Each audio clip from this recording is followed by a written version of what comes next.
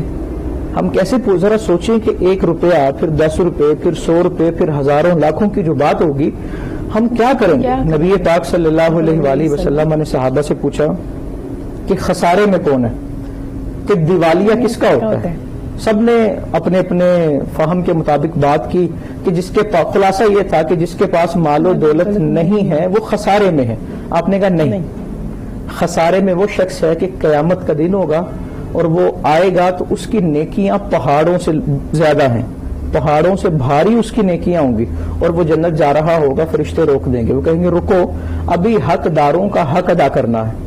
وہ رکے گا, ایک آدمی آئے گا, اس نے کہے گا تم نے میرے ساتھ یہ ناحق کیا, یہ ظلم کیا, یہ معاملات کی. اور ایک یہاں بات ایک اور کروں, صرف پیسے مارنا حق نہیں ہوتا, کسی کی عزت پہ ڈاکہ ڈالنا, کسی کو نیچا دکھانا, کسی کی توہین کرنا, یہ سارے حقوق ہے اور ان سب کا ہمیں جواب دینا ہے. کوئی آ کر کہے گا کہ تم نے مجھے فلاں وقت جو ہے وہ گالی دی تھی, کیا تھا, دل آزاری کی تھی, یہ معاملہ کیا تھا, وہ اپنے نامہ اعمال سے نیکیاں دیتا رہے گا حتیٰ کہ وہ پہاڑ نیکیوں کے ختم ہو جائیں گے, لیکن حقداروں کی لائن لگی ہے. آپ نے فرمایا جب نیکیاں ختم ہو جائیں گی تو اللہ کہے گا اب نیکیاں تو تم نہیں دے سکتے, اب ان کے گناہ لینا شروع کر دو. تو گناہ لیتے لیتے گناہوں کے پہاڑ بن جائیں گے. آپ نے فرمایا خسارے میں تو وہ ہے کہ نیکیوں کے پہاڑ لے کے آیا تھا اور گناہوں کے انبار لے کے جہنم میں جا رہا ہے. ہمیں ایک لمحے کے لیے اس کو سوچنا ہے کہ ہم, قرآن کہتا ہے نا, اللہ نے کہا کیا تم سمجھتے ہو کہ میں نے تمہیں بیکار پیدا کیا اور تم میری طرف لوٹ کر نہیں ہوگے. اللہ نے تخلیق کا مقصد بتایا. مقصد کیا ہے؟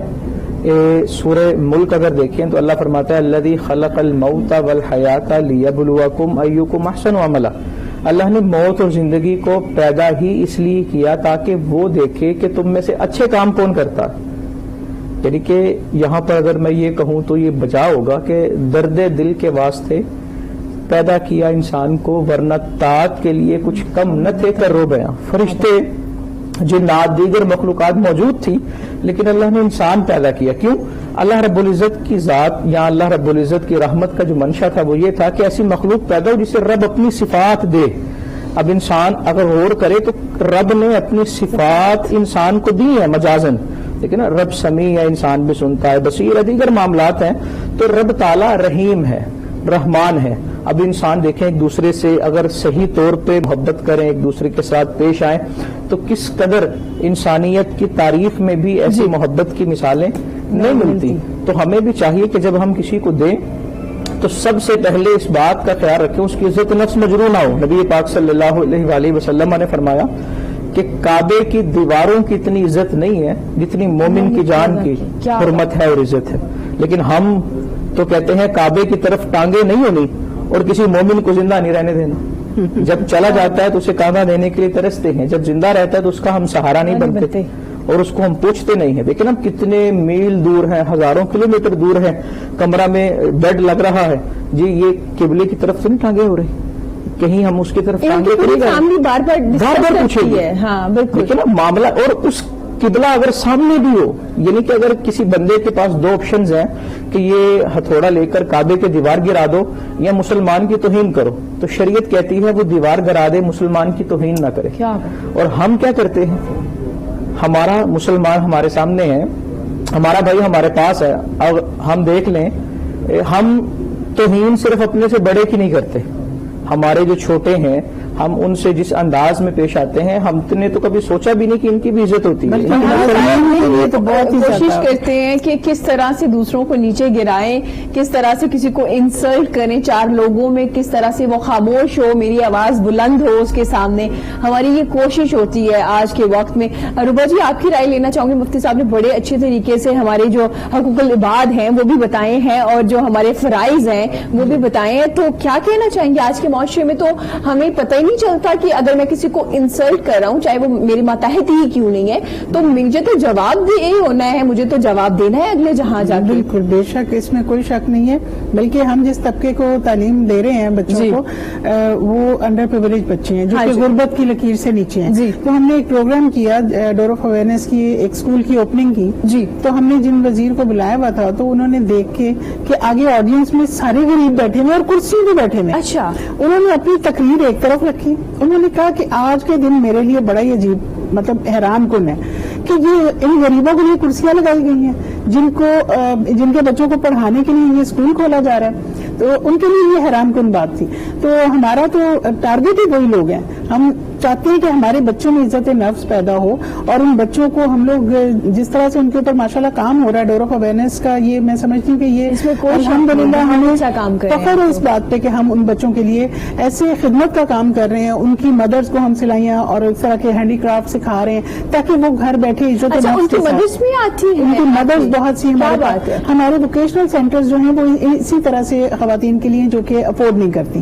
تو وہ خواتین جب ہمارے سلائی سینٹروں میں آتی ہیں اور سلائی سیکھتی ہیں گھر بیٹھ کے، پھر وہ اپنے روزگار میں اضافہ کرتی ہیں اور اپنے گھر کے مطلب ہے کہ اپنے ہسبینڈ کے ساتھ ایک ورکنگ ہینڈ بن جاتی ہیں اور ان کے گھر کے حالات بہت سے اچھے ہو جاتے ہیں. اور ایسی ہیں کوئی اسٹوریاں ہیں آپ چاہے میں چاہوں گی آپ کوئی ہمارے ساتھ شیئر کیجیے. جی ہمارے بہت سے یعنی کہ یہ اسٹوریز تو ہماری بھری ہوئی ہیں، پورے اسکولوں میں پھیلی ہوئی ہیں.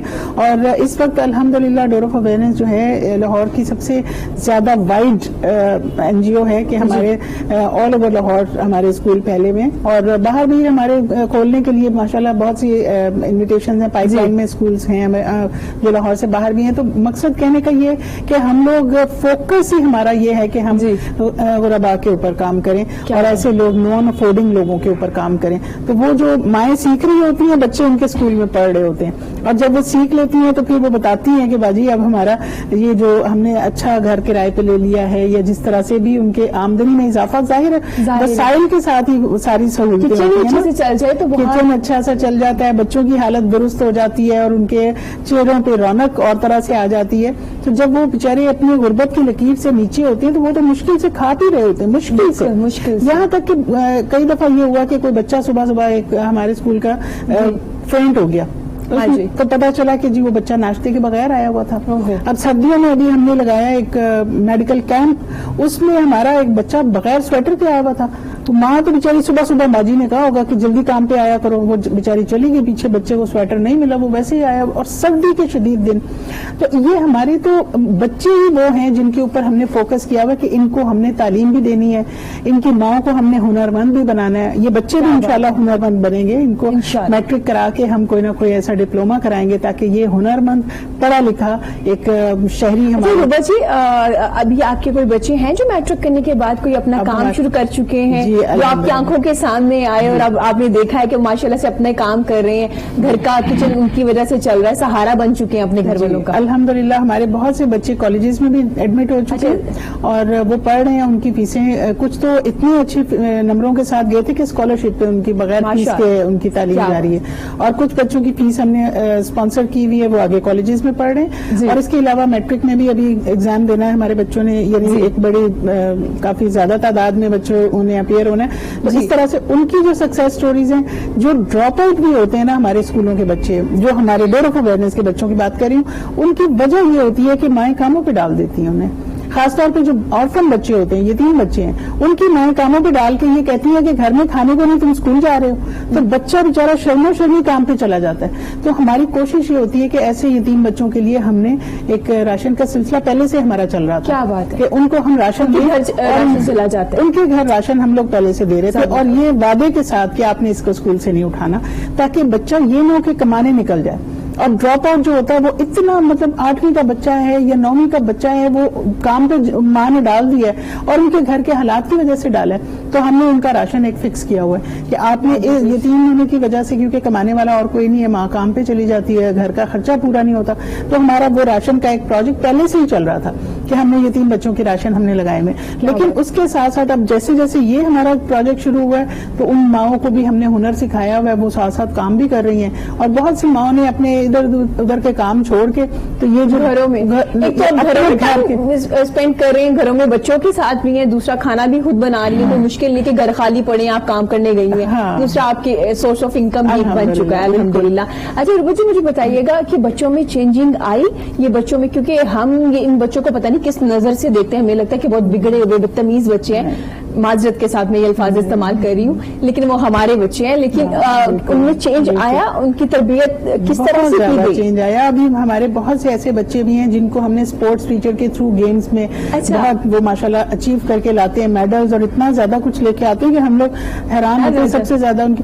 تو اب انشاءاللہ آرمی میں بھی ان کا پلان ہے جانے کا. اس کے علاوہ اور بھی بہت سے ایسے برائٹ بچے ہیں, تو انشاءاللہ جلدی سکسیس سٹوریز مزید سامنے آئیں گی. لیکن ابھی بھی ہمارے بہت سے بچے ہیں جو کہ کالجز جا رہے ہیں, اور کچھ بچے ہیں جن کو ہم نے ہنر پہ ڈالا ہوا ہے.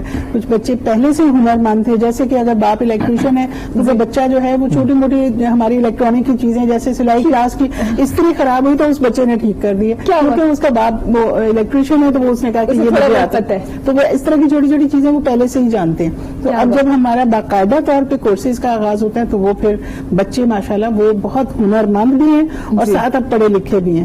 تو ہم سوسائٹی کو بہت اچھے پڑھے لکھے ہنر مند بچے انشاءاللہ دینے والے ہیں بہت جلدی. بہت شکریہ جی آپ کا, جو آپ سوسائٹی کے لیے اتنا کام کری. میں اپریشیٹ کرنا چاہتی ہوں ایسی این جی اوز کو جو دوسروں کو ہنر سکھا رہی, آپ کو محتاج نہیں بنا رہی کہ آپ ہر مہینے گھر بیٹھ کے راشن کا ویٹ کریں کہ کوئی آئے گا اور آپ کو دے جائے گا. آپ کو ہنر سکھایا جا رہا ہے, آپ خود سے کما سکتے ہیں, آپ کو شرمندہ نہیں ہونا پڑے گا, آپ کی آنکھیں جھکی ہوئی نہیں ہوگی. اور اللہ تعالیٰ نے ہمیں اشرف المخلوقات بنایا, ہمیں عظیم بنایا, اس لیے بنایا کیونکہ ہمارے کچھ فرائض بھی ہیں, ہماری رائٹس تو ہیں.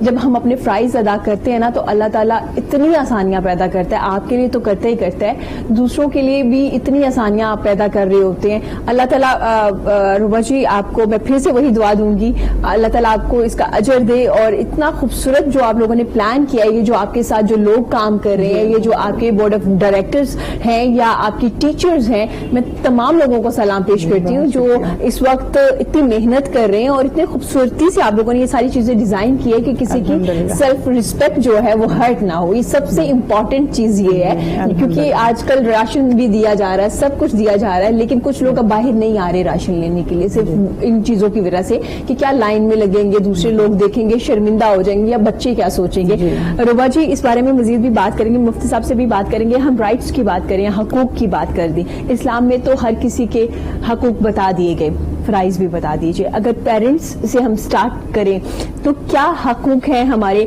صرف ادب کرنا، ان کی بات پہ صرف ہاں میں ہاں ملا دینا، اتنا ادب کافی ہے؟ ادب کے حوالے سے ہمارا کانسیپٹ یہ درست نہیں ہے جی کہ ہاں میں ہاں ملا دینا. یہ ڈر ہو سکتا ہے، بس یہ ڈر ہو سکتا ہے جی کہ بندہ کہتا ہے چل اچھا فی الحال تو وقت کا تقاضا ہے، میں یہ کہہ دوں بعد میں دیکھی جائے بعد میں دیکھی جائے گی. جی ادب اندر سے آتا ہے جی یہ ادب کا سارا جو معاملہ ہے یہ تربیت سے آغاز ہوتا ہے، تربیت سے شروع ہوتا ہے. بات حقوق و فرائض کی ہو رہی ہے. جی والدین اور اولاد، یعنی کہ والدین کے جو حقوق ہیں وہ اولاد کے فرائض ہیں، والدین کے جو فرائض ہیں وہ اولاد کے حقوق ہیں.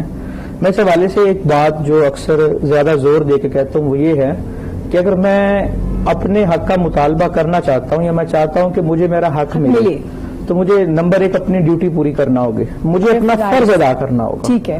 میں اپنا جب تک فرض ادا نہیں کروں گا تب تک میں اپنے حق کے مطالبے کی صرف ایک امید رکھ سکتا ہوں، اور خام خیالی اور کچھ نہیں ہے. والدین چاہتے ہیں کہ اولاد جو ہے وہ ہمارا کہنا مانے، ہماری بات سنے، ہمارے معاملہ جس طرح ہم کہیں اس طرح کریں. جی. تو والدین کو چاہیے نا کہ بچہ جب پیدا ہوتا ہے، جس طرح کہا جاتا ہے کہ جو ماں کی گود ہے وہ پہلی درسگاہ ہے، وہاں سے بچہ سیکھتا ہے، تو وہاں سے اس کی تربیت ہی ایسی کرے. ہمارے اکثر والدین بچوں کو یہ کہہ کے تو اگنور کرتے ہیں کہ بچہ ہے، بڑا ہو کے سدھر جائے گا، ٹھیک ہو جائے گا، بچے ہیں، بچے کرتے ہیں.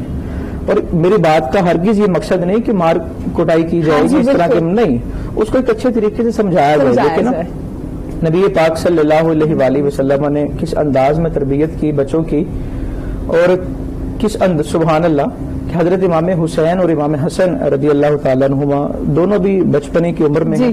اور تربیت کا عالم دیکھیں کہ آپ جب مسجد آئے نا دونوں شہزادے، تو ایک بزرگ شخصیت نا نماز کے لیے وضو کر رہے ہیں اور وضو نہ ٹھیک نہیں کیا، تو دونوں نے جا کر یہ نہیں کہا کہ آپ کیا کر رہے ہیں، غلط کر رہے ہیں، ایسے کرتے ہیں وضو.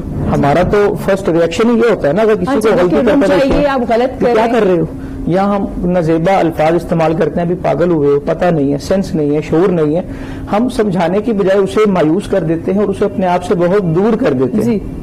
اب دونوں شہزادے ہیں اور جنتی جوانوں کے سردار ہیں، اور آ کر یہ نہیں کہا کہ آپ نے وضو غلط کیا، آ کر کہتے ہیں کہ ہم 2 بھائی ہیں، ہم دونوں نہ وضو کرتے ہیں، اور آپ نے دیکھ کر بتانا ہے کہ اچھا کون کر رہا ہے. جب دونوں نے وضو کیا نا تو وہ بزرگ اٹھے، انہوں نے ماتھا چوما، کہا اچھا تو تم دونوں نے کیا ہے، غلط تو میں کر رہا تھا. تربیت کا عالم یہ ہے، انداز یہ ہوتا ہے کہ یہ چیزیں پھر دیکھیں نا، والدین بچوں کو جو سمجھانے کی عمر ہوتی ہے اس میں سمجھاتے نہیں یا ڈانٹ ڈپٹ کرتے ہیں. اب بچے اگر چھوٹے ہیں، جوائنٹ فیملی ہے، والدین اگر بچوں کے سامنے آپس میں لڑیں گے تو بچے کبھی مسلے نہیں ہو سکتے، ریفارمرز نہیں ہوں گے، وہ بھی لڑائی کریں گے. وہ سامنے نہیں کریں گے تو وہ پیٹ پیچھے کریں گے. جو بچے جو ہیں وہ والدین کا عکس ہے نا، بالکل وہ اسی کے مطابق زندگی بسر کریں گے. والدین کو چاہیے کہ بچوں کی تربیت سٹارٹ سے کرے ہی ایسے کہ انہیں بعد میں جا کر یہ نہ کہنا پڑے جی کوئی تویز دے دیں، کوئی دم کر دیں، بچہ میری بات نہیں مانتا، بچہ میرا کہنا نہیں مانتا، نافرمان ہو گیا ہے. یہ ساری چیزیں اسٹیپ بائی اسٹیپ ہوتی ہیں اور والدین ہی ان کو کرتے ہیں. اسی طرح اولاد کو یہ تعلیم دینا ضروری ہے کہ دین اور معاشرہ، سوسائٹی کے اس معاشرے میں والدین کا مقام کیا ہے. ٹھیک ہے نا، بچہ والدین کی قدر تب ہی کرے گا جب اسے پتا ہوگا کہ والدین کا مقام کیا ہے، مرتبہ کیا ہے، کہ اللہ رب العزت نے اپنی عبادت کے ساتھ جس چیز کا حکم دیا وہ والدین کی فرما برداری ہے. کہ اللہ رب العزت نے کہا کہ جب یہ بڑھاپے کو پہنچ جائیں ان میں سے ایک تو اف نہ کہو. یہاں پہ اف نہ کہو، لفظ اف کہنے سے یعنی کہ صرف یہ نہیں کہ بس اف نہ کہو، اف ہوتا ہے سب سے کم تکلیف. سب سے کہا کوئی بھی ایسا کام نہ کرو جس سے ان کو تکلیف ہو. اور ہمارے ہاں ہوتا کیا ہے، ہم کرتے گئے. نبی پاک صلی اللہ علیہ وآلہ وسلم کے پاس ایک صحابی حاضر ہوئے اور انہوں نے آ کر نا پوچھا کہ میرا بیٹا گم ہو گیا ہے اور مجھے کئی دنوں سے نا مل ہی نہیں رہا. میں ساری جگہوں سے مایوس ہو کر آیا ہوں کہ آپ یقیناً بتا دیں گے، بذریعہ وہی آپ کو اللہ بتائے گا کہ میرا بیٹا کہاں ہے. تو آپ صلی اللہ علیہ وآلہ وسلم نے کہا تمہارا بیٹا اس وقت نا فلاں جگہ پر کھیل رہا ہے. وہ چونکہ بڑے دنوں سے انہوں نے اپنے بیٹے کو نہیں دیکھا تھا، وہ فرتے محبت میں دوڑے کیا جا کر اپنے بیٹے کو سینے سے لگاؤں گا، جو شفقت پدری ہے وہ غالب ہے. تو آپ صلی اللہ علیہ وآلہ وسلم نے کہا انہیں نا واپس لے کر آؤ. جب واپس لائے نا آپ نے کہا بات سنو، جب ادھر جانا ہے نا تو اپنے بیٹے کو بیٹا کہہ کر نہیں پکارنا. کرنے لگے حضور حکمت بتا دیجیے. آپ نے کہا تم نے کئی دنوں سے نا اپنے بیٹے کو دیکھا نہیں ہے اور تمہارا پیار اس وقت امڑ کے باہر آ رہا ہے. جب بیٹا کہو گے تو بڑی ہی محبت میں کہو گے. ان بچوں میں کئی بچے یتیم بھی کھڑے ہیں. اگر کسی کے دل میں یہ خیال آ گیا کہ کاش ہمارا بھی باپ ہوتا جو آج ہمیں بیٹا کہتا, تو اس کی وہ جو دل آزاری ہوگی اس کا ذمہ دار کون ہوگا؟ دیکھیں نا دین کتنی باریکی سے کس قدر تربیت کر رہا ہے. تو ہمیں یہ چیز آگے پہنچانے کی ضرورت ہے اور سمجھانے کی ضرورت ہے. یہیں سے کنٹینیو کریں گے. یہاں وقت ہوا چھوٹی سے بریک کا. بریک کے بعد حاضر ہوتے ہیں, ہمارے ساتھ رہیے گا.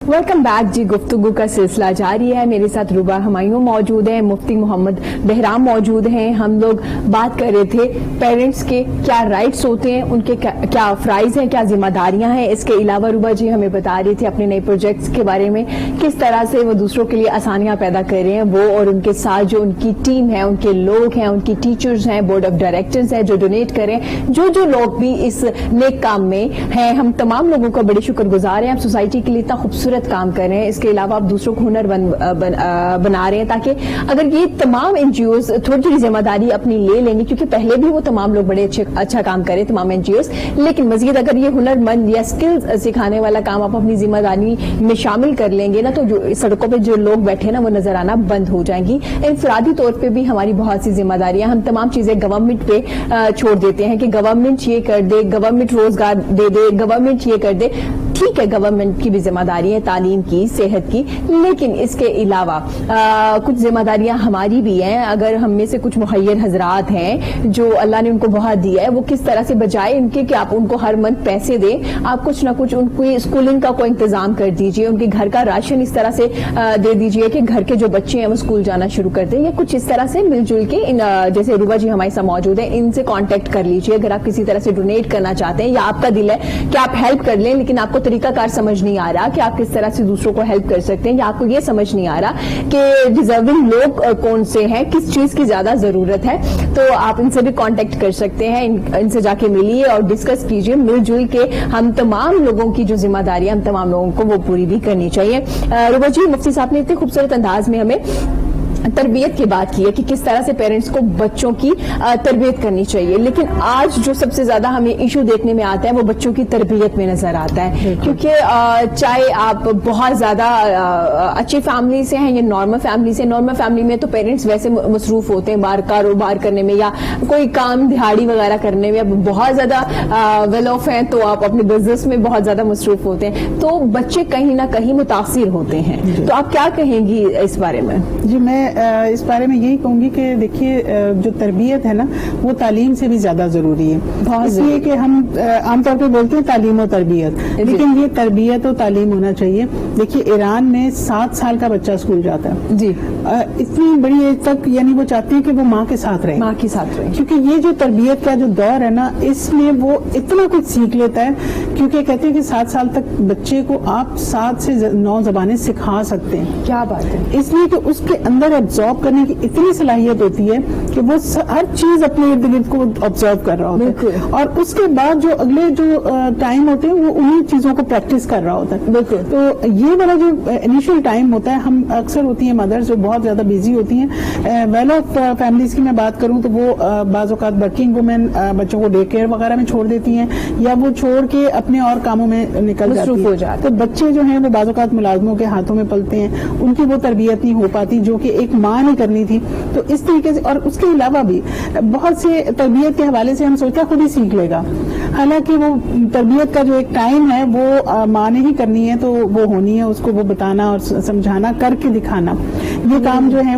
تو تربیت کے حوالے سے تو ہم لوگ بہت زیادہ فوکس کرتے ہیں کہ ہم اپنے اسکولوں میں, کیونکہ بچوں کی مائیں پڑھی لکھی نہیں ہیں. ہمارے ساتھ یہ المیہ ہے کہ دورہ اویئرنیس کے جتنے بچے ہیں ان کی مدرز ورکنگ لیڈیز ہیں یا نہیں ہیں, لیکن وہ بیچاری پڑھی لکھی نہیں ہے, تو جس کی وجہ سے ہمیں بچوں پہ بہت بیسک کام کرنا پڑ رہا ہوتا ہے انہیں. لیکن جیسے جیسے ہم انہیں بتاتے ہیں وہ فوراً سیکھتے ہیں. ان کے اندر ماشاءاللہ اتنا چینج آتا ہے اور اپنے گھر میں بھی وہ چینج لے کے آتے ہیں. ان کے گھر میں بھی وہ چیزیں آ رہی ہوتی ہیں کہ ہم اپنے گھر میں یہ چیزیں اسی طرح امپلیمنٹ کرتے ہیں. اور ان کی باقاعدہ ہماری نماز کے بعد بچوں کی چھٹی ہوتی ہے, بچے نماز پڑھ کے اپنے اسکول سے چھٹی کر کے گھر جاتے ہیں. اور قاری صاحب ہم ہر اسکول میں اسلامیات کی ٹیچر جو ہے وہ لازمی ان بچوں کے ساتھ ایک اس کا سیشن ہوتا ہے. اسمبلی میں بہت سی احادیث وغیرہ بیان ہوتی ہیں اس طریقے سے, کیونکہ تربیت جو اسلامک پوائنٹ آف ویو سے, میں نے ایک واقعہ پڑھا تو مجھے بہت اچھا لگا کہ ایک انگریز کوئی خاتون تھی, انہوں نے کرسچن تھی اور ایک مدرسے میں وہ اپنے بچے کو داخل کرانے کے لیے لے گئے. جی انہوں نے کہا کہ آپ کا تو مسئلہ مطلب آپ تو مسلمان ہی نہیں ہیں, ہم تو مسلمانوں کی تربیت کے لیے یہ مدرسہ کھولا ہوا ہے. اس نے کہا کہ میں نے دیکھا کہ آپ کے جو تربیت یافتہ لوگ ہیں وہ والدین کی بڑی عزت کرتے ہیں, تو میں چاہتی ہوں میرا بچہ اس طرح سے میری عزت کرے. تو وہ اپنے بچے کو وہاں داخل کروا کے چلی گئی. تو یہ چیزیں ہیں کہ ہمیں پتا ہونا چاہیے کہ یہ چیزیں کتنی ویلیویبل ہیں, کہ دینی جو بچے ہیں آپ دیکھیں کہ وہ والدین کی عزت کر رہے ہوتے ہیں, حقوق ادا کرنے کی کوشش کر رہے ہوتے ہیں, والدین سے ڈر رہے ہوتے ہیں. بالکل. لیکن جو غیر دینی ہے یا دنیاوی طور پہ یا بہت زیادہ تربیت سے بیچارے بگڑے ہوئے جو بچے ہیں, وہ والدین ان سے ڈر رہے ہوتے ہیں. بالکل. کہتے ہیں کہ پتہ نہیں ہمارا بچہ اب کیا کہہ دے یا کیا کر دے ہمارے ساتھ. پیسہ میٹر نہیں کرتا, تربیت بہت ڈفرینٹ چیز ہے. پیسہ جہاں نہیں ہے وہاں پہ بھی یہی حالات ہیں, اور جہاں پیسہ بہت زیادہ وہاں پہ بھی یہی حالات ہیں. اگر تربیت نہیں ہے تو والدین کا یا جو بھی حقوق ہیں وہ ادا کرنے کی طرف اولاد کی توجہ ہی نہیں. وہ بس یہ چاہتے ہیں کہ ہماری زندگی میں اور اپنے آپ اپنی ذات, کیونکہ انہیں بتایا ہی نہیں گیا نا کہ رتبہ کیا ہے, ادب کیا ہے, کس طرح سے گھر میں رہنا ہے, دوسروں کو ہیلپ کیسے کرنی ہے. پڑھے لکھے جو طبقے میں نے دیکھا ہے کہ یونیورسٹی لیول پہ بھی آج کل جو آپ دیکھتے ہیں ڈائیورس ریٹ اتنا زیادہ ہوا ہے, اس میں سکھایا یہ جا رہا ہے, جو کالج یونیورسٹی لیول پہ بھی یہ سکھایا جا رہا ہے کہ اپنا حق کیسے تم نے مانگنا ہے, حق کیسے. فرائض کی ادائیگی والی بات نہیں ہے. پہلے یہ کہا جاتا تھا بیٹیوں سے کہ تم جا رہی ہو اپنے گھر, اس گھر کو اپنا گھر سمجھنا, وہاں سے مر کے نکلنا وغیرہ وغیرہ, بہت بڑی بڑی باتیں تھیں. لیکن یہاں پہ بالکل الٹ ہو گیا. اچھا روبا جی, کیونکہ آپ ماشاءاللہ سے اللہ تعالیٰ نے آپ کے ذمہ داری ایک اور بھی آپ پہ ذمہ داری دی ہوئی ہے کہ آپ رشتے بھی کرواتی ہیں نا فی سبیل اللہ, جو بھی فیملیز ہوں ان کو آپس میں ملوا دیتی ہیں.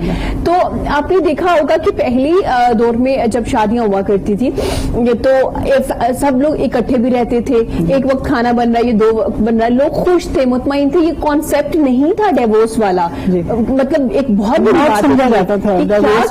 مطلب یہ پاسبل ہی کیسے ہے, تو کمپرومائز بھی کیا جاتا تھا. جتنے بھی پیسے ہیں ہسبینڈ کی, جتنی بھی سیلری ہے یا انکم ہے, یہ ٹوٹل چیزیں جیسے ہم ٹیکنالوجی کی طرف آئے, جیسے ہم زیادہ ایڈوانس ہوئے تو ہم ان چیزوں سے دور ہو گئے جو ہماری بیسک تھی. بالکل. یہ چیزیں دیکھیے, ایک تو سب سے پہلے میں یہ بتانا چاہوں گی کہ ہم ٹوٹل فری آف کاسٹ یہ رشتوں والا کام کریں. اس میں میرے ساتھ 60 لوگوں کی ٹیم ہے جو کہ سب لوگ اسی طرح سے بغیر پیسوں کے, بغیر رجسٹریشن کے فری کام کریں. وہ پاکستان میں بھی ہیں, پاکستان سے باہر بھی ہیں. وہ سب لوگ اپنے اپنے لیول پہ جتنا بھی ان سے ہو سکتا ہے. ہمارے بہت سے گروپس ہیں, ویب سائٹ ہے اور اینڈرائڈ ایپ ہے, اس کے تھرو ہم یہ رشتوں کا کام کر رہے ہیں. لیکن بتانا یہ چاہوں گی کہ یہ کام بھی آج کل کرونا کے باوجود یہ تیز ہو گیا ہے, کیونکہ ٹیلیفونک بہت زیادہ ہے نا, تو اس وجہ سے ہمارے جب واٹس ایپ کے تھرو جو ڈیٹا ایکسچینج ہوتا ہے وہ ہمارا بہت اس میں تیزی آئی ہے, اور بہت سے رشتے بھی ہو رہے ہیں, اور کرونا کے احتیاطی تدابیر کے ساتھ شادیاں بھی ہو رہی ہیں. اچھا, مزے کی بات یہ ہے کہ میں یہ سوال ہی کرنے لگی تھی کہ کرونا کی وجہ سے تو یہ کام نہیں چل رہا ہوگا نا, رشتے زیادہ ہو رہے ہیں, یہ تو زیادہ تیز ہو گیا. اچھا, ہر دوسرے دن ہمیں آ رہی ہوتی ہے نیوز کے جی فلاں کا فائنل ہو گیا, اور شادی بھی کرونا کی احتیاطی تدابیر کے مطابق ہو رہی ہے. اچھا, سادگی کی طرف آ گئے نا ہم. میں نے ایک ایکٹریس دیکھی ماشاءاللہ سے, انہوں نے یہ کورونا کے درمیان میں بھی نکاح کیا ہے, اتنا خوبصورت انداز میں, صرف دو فیملیز تھی, اور اتنی سادگی کے ساتھ صرف کھانا اور آرام سے نکاح ہوا ہے. ہم واپس آ گئے ان چیزوں کی طرف جو جن لوگوں نے یہ شادی کی ہے کرونا کے ان دنوں میں, وہ کہتے ہیں کہ ہمیں لگ رہا تھا کہ ہم صحیح اسلامی شادی کی ہے ہم نے. کیا بات, کہ چند ضروری لوگ تھے اور رخصتی ہو گئی, اور اس کے بعد کھانا وغیرہ. اور گھروں میں شادیاں, گھروں میں آپ کے دور میں بھی ہوتا تھا, گھروں میں شادیاں ہوا کرتی تھیں, گھروں میں شادیاں ہوتی تھیں. لیکن اب جو بہت زیادہ لیوش شادیاں ہو رہی تھیں, کروڑوں لوگ خرچ کر رہے تھے, اور اس کے باوجود پتا چلتا تھا کہ جی 2 مہینے بعد ڈیورس ہو گئی یا اس طرح سے ہو گیا. تو اتنے خرچے کرنے کے باوجود یہ مسائل کا سامنا لوگوں کو کرنا پڑ رہا ہوتا تھا. لیکن میں سمجھتی ہوں کہ تربیت بہت ضروری ہے. اس کے لیے بچیوں کی اپنی تربیت اس طرح سے کریں کہ وہ جب اگلے گھر میں جا رہی ہے تو کچھ تھوڑا سا صبر اور حوصلے سے کام کریں. ابھی میری ایک فرینڈ نے بہت اس طرح کے مسائل کو دیکھا ہے, فیس کیا ہے. اس نے ایک اچھا اپنی یوٹیوب کا ایک چینل بنایا اور اس نے لڑکیوں کو بڑی نصیحتیں کر رہی ہیں کہ پلیز اپنے ہسبینڈ کے چھوٹی موٹی باتیں سسرال کی برداشت کر لو. اس کے بعد جو ذلت ہے, اگر خدا نہ خواستہ تمہاری ڈیورس ہو گئی تو جو ذلت اور جو پریشانیاں اور ان چیزوں سے تمہیں گزرنا پڑے گا وہ کیونکہ خود گزری ہے اس سے, تو یہ چیزیں لوگ ریئلائز نہیں کرتے. ایسا کوئی مسئلہ ہوتا ہے نا, بہت سے لوگ آپ کے ساتھ کھڑے ہو جاتے ہیں کہ آپ کا رائٹ ہے, اگر آپ کی نہیں بن رہی تو آپ ڈیورس لے لیں. جب ڈیورس ہو جاتی کبھی کوئی آپ سے پوچھنے نہیں آتا کہ آپ کس حالات میں رہ رہے ہیں, آپ کو کوئی پرابلم ہے یا نہیں ہے. یہ صرف وقتی طور پہ لوگ آپ کے ساتھ کھڑے ہوتے ہیں. بس یہ چیز ہے کہ اس میں تربیت دونوں طرف سے ہے, لڑکے والوں کو بھی بہت زیادہ اپنے رویوں کو بہتر کرنے کی ضرورت ہے, کیونکہ ہم لوگ ڈے ٹو ڈے دیکھتے ہیں کہ اس طرح کے مسائل بہت زیادہ, سیکنڈ میرجز ہمارے پاس بہت زیادہ آتی ہیں, اور اگر بچوں والے ہیں تو پھر اور زیادہ مسائل ان کے ہوتے ہیں. لیکن اکثر لڑکے والے کہتے ہیں جی لڑکی جو ہے نا وہ بچے لے گئی ہے, لہٰذا لڑکا تو فارغ ہے, آپ اس کی جلدی سے کروا دیں. تو اس طرح سے یعنی وہ بڑے فخر سے بتا رہے ہوتے ہیں. تو یہ چیزیں بچے جو ہے نا وہ ان کا کوئی پرسان حال نہیں ہوتا, وہ نہ تو والد ان کو ایکسپٹ کر رہا ہوتا ہے, ماں بیچاری اگر سیکریفائز کر رہی ہوتی ہے تو وہ بھی اس کے مشکل حالات ہوتے ہیں. یہ چیزیں جو ہیں معاشرے میں بہت زیادہ ڈیورس ہو رہی ہیں. اس کو روکنے کے لیے ہمیں بہت برداشت اور بہت حوصلے سے اور ابھی سے بچوں کی تربیت اس طرح سے کریں, اور ان کی شادیاں کرنے سے پہلے ان کو کوشش کریں کہ ان کا مائنڈ یہ ہو کہ ہم ایک نئے ماحول میں جا رہے ہیں, کچھ برداشت کرنا پڑتا ہے. بالکل, اور ایڈجسٹ کر کے رہنا اور وہی ہی رہنا ہے جو بھی حالات. لائف کوئی بیڈ آف روزز نہیں ہے, لائف میں کچھ کانٹے بھی ہیں, مشکلات بھی ہیں, ان کو کیا پڑتا ہے. مفتی صاحب بھی ہمارے ساتھ موجود ہیں. مفتی صاحب آپ نے تربیت کی بات تو کی, ہم یقیناً پیرنٹس کے رائٹس کے بارے میں بات کریں گے. اس سے پہلے جیسے روبا جی بتا رہی ہیں ڈیورس ریٹ ہمارے ہاں بہت زیادہ ہو گیا ہے. میں چاہوں گی اسلام کیا کہتا ہے طلاق کے بارے میں, شریعت کیا کہتی ہے, کیونکہ جیسے انہوں نے ذکر کیا کہ ریٹ زیادہ ہوا ہے, چھوٹی چھوٹی بات پہ ڈیورس لے لینا اور چھوٹی چھوٹی ایون کہ خلا لے لینا, خلا کے بھی ریٹس زیادہ دیکھنے میں آئے ہیں کہ خواتین بھی برداشت نہیں کرتی. اس حوالے سے اسلام میں یہ بیان کیا گیا کہ حلال کاموں میں جو سب سے ناپسندیدہ کام ہے وہ طلاق ہے اللہ رب العزت کی بارگاہ میں. اور یقیناً ان تمام کی وجوہات, طلاق کی شرح بڑھ رہی ہے, خلا والے معاملات ہو رہے ہیں, ان کی وجہ عدم برداشت ہے کہ ہم برداشت نہیں کرتے. ہمارے پاس دیکھیں نا طلاق کے بعد اور خلا والے معاملات کے ساتھ ایک مسئلہ اور چلتا ہے, کیونکہ ہمارے پاس بھی دارالفتاء میں بے شمار فتوے اکثر جو ہیں وہ طلاق کے ہی آتے ہیں. مسئلہ کیا ہوتا ہے جی, میں غصے میں تھا, میں نے طلاق دے دیا, اس کا کیا حل ہے. پہلے مشاورت نہیں کریں گے کہ اگر ناچاکی ہو جائے تو دین کے مطابق کس طرح اس ناچاکی کو دور کرنا ہے, طلاق کے احکام کیا ہیں, مسائل کیا ہیں, کس طرح دیں, کیسے دیں, کچھ نہیں پوچھیں گے. مجھے غصے میں آ کر وہ طلاقیں تو اللہ نے حق 3 طلاقوں کا دیا ہے نا, وہ سوال آ جائے گا جی میں نے 10 دے دی ہیں, میں نے 15 دے دی ہیں, میں نے اتنی دفعہ کہا, میں نے اتنی دفعہ کہا, اور بعد میں پھر اس کے شرمندہ پھر رہے ہوتے ہیں اور پشیمان ہو رہے ہوتے ہیں. اس ساری چیزوں کا وجہ جو ہے عدم برداشت کا فقدان ہے. اور عدم برداشت کیوں ہے, تربیت نہیں ہو رہی. دیکھیں نا دین اسلام کا کتنا ہی پیارا اصول ہے, وہ یہ ہے کہ جب بھی غصہ آئے, بڑا پیارا اصول, اگر آپ بیٹھے ہیں تو کھڑے ہو جائیں, بول رہے ہیں تو چپ ہو جائیں, پانی پی لیں, اس معاملے کو پینڈنگ کر دیں, مؤخر کر دیں, تو آپ کا غصہ جو ہے اس بارے میں بات ختم ہو جائے, چپ ہو جائیں. ایک شخص حاضر ہوئے حضرت عمر رضی اللہ تعالیٰ عنہ کے پاس نا, گھر سے جھگڑا ہوا اور نا اپنی بیگم کی شکایت لے کے آئے. دروازے پہ جب کھڑے ہوئے نا تو اندر سے نا حضرت عمر اور آپ کی اہلیہ کے درمیان نا کچھ اختلاف اور بحث و مباحثہ ہو رہا تھا. انہوں نے کہا میں جو مسئلہ اپنا لے کر آیا ہوں وہ تو یہاں بھی چل رہا ہے. تو خیر وہ چپ ہو گئے. حضرت عمر باہر آئے, پوچھا کیسے آئے ہوں, کہا جی نہیں ویسے ہی آیا تھا. آپ نے کہا وجہ بتاؤ. اس نے کہا جی میں تو آیا تھا اپنا دکھ درد سنانے, پر وہی مسئلہ تو یہاں چل رہا ہے. تو آپ نے کہا دیکھو ہم اپنے سارے کام اپنی بیویوں سے کرواتے ہیں, ہماری دھوبن بھی یہ ہے, کھانا بھی یہ پکاتی ہے, سارے کام یہ کرتی ہے. اگر کسی بات میں اختلاف کر لیا, اونچ نیچ ہوگی تو ہمیں برداشت کرنا چاہیے, نہ کہ ہم وہاں جا کر اپنے سارے باتیں منوا لیں اور ان کی باتوں کی باری آئے تو ہم اپنا حق لینے چلے جائیں, اپنے حق کا جو علم ہے وہ اٹھا لیں, اپنے حق کی آواز بلند کر لیں. تو یہ ساری چیزیں برداشت کرنے کے ساتھ ہے. اسلام ہمیں جس چیز کا پیغام دیتا ہے, جس چیز کا درس دیتا ہے, دیکھیں نا نبی پاک صلی اللہ علیہ وسلم اب بیک وقت ازواج مطہرات کی تعداد دیکھیں جی، اور کس قدر سنہری دور ہے کہ کس قدر آپ کا پوری امت سے رابطہ بھی ہے اور اپنے گھر والوں کے ساتھ بھی معاملات کس طرح ہیں کہ کوئی ناچاکی نہیں ہو رہی، کوئی ایسی بات نہیں ہو رہی. یہ ہمارے لیے ایک رول ماڈل ہے. دیکھیں نا یہاں پر ایک گھر نہیں سنبھالا جاتا. اور اس کی ایک وجہ یہ بھی ہے، آپ نے بھی اکثر دیکھا ہوگا ہمارے ہاں معاشرے میں جب کسی کی شادی ہونے جا رہی ہوتی ہے نا یا ہو چکی ہوتی ہے تو ہر بندہ اسے کہتا ہے پنجابی میں کہ تینوں پتہ لگ جائے گا. آخر یہ کیا ہے کہ جو پتہ لگ جائے گا؟ یعنی کہ ہمارا ذہن یعنی کہ یوں کہا جائے کہ ہم بیمار نہیں ہوتے لیکن لوگ حال پوچھ پوچھ کر بیمار کر دیتے ہیں. وہ چیز ہمارے ذہنوں پر سوار کر دی جاتی ہے کہ جی اب یہ ہوگا تو اب یہ ہوگا وہ ہوگا. یعنی کہ ہمارے ہاں ایک چیز کو غلط بنا کر پیش کیا جاتا ہے اور اسے اتنا بیان کیا جاتا ہے کہ ہم اسے اپنی زندگیوں کا حصہ سمجھ لیتے ہیں. اور پھر دیکھیں نا اگر نچاکی کہاں نہیں ہوتی، ہر جگہ ہو جاتی ہے. جیسے پاک کا مفہوم آپ نے فرمایا کہ ہر ابن آدم خطا کار ہے اور اللہ کو وہ خطا کار بہت پسند ہیں جو خطا کرنے کے بعد معافی مانگ لیتے ہیں. انسان اچھا معافی مانگنے کا یہ مطلب بھی نہیں ہوتا. ہم اکثر کہتے ہیں جی میں کیوں مانگا معافی، تو میں غلط تھوڑی ہوں. معافی مانگنے کا قطعاً یہ مطلب نہیں کہ میں غلط ہوں. معافی مانگنے کا مطلب کیا کہ میں رشتہ نبھانا چاہتا ہوں، میں تعلق اپنا قائم رکھنا چاہتا ہوں. میں چاہتا یہ ہوں کہ ہمارے درمیان، کیونکہ جب دو لوگوں کے درمیان جھگڑا ہوتا ہے تو تماشائی لوگ ہوتے ہیں جی، تو جھگڑا کرانے کی وجہ بھی وہی ہوتے ہیں. ہمارے ہاں دوست جو ہوتے ہیں وہ ایسے مشورے دیں گے. حالانکہ قرآن نے تو بیان کیا، مرد کو اور عورت کو حکم دیا ہن لباس لکم وانتم لباس لہن. مرد کو کہا تم اپنی بیوی کے لباس ہو اور بیوی اپنے مرد کا. یہ بڑا معنی خیز جملہ ہے. لباس کا معنی کیا کہ تم نے اپنی کوئی بھی گھر کی بات باہر نہیں کرنی، اور یہی حکم عورت کو دیا جا رہا ہے. ہمارے ہاں ہوتا ہے کہ اگر عورت شادی کے بعد اپنے گھر جاتی ہے تو جاتے ساتھ حال احوال بعد میں ساری پہلے دن سے جو رپورٹ ہے، اور مرد جو ہے وہ اپنے دوستوں میں جاتا ہے وہ ساری رپورٹ یہ ہوگا، پھر جتنے منہ اتنی زبانیں، پھر مشورہ دیتے دیتے دیتے. تو یقیناً تمام تر چیزوں کی اگر نتیجہ نکالیں وہ یہی ہوگا.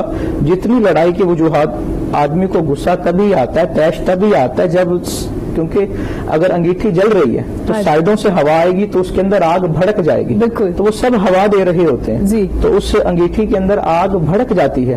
اور نتیجہ کیا ہوتا ہے کہ لوگ جو ہیں وہ اپنی جگہ پہ خاموش ہو جاتے ہیں اور یہ آدمی پھر سوچ رہا ہوتا ہے کہ میرے بچے ہیں، میں کیا کروں، یہ ہے وہ ہے. تو یہ ہے، آدمی کو پہلے سوچنا چاہیے.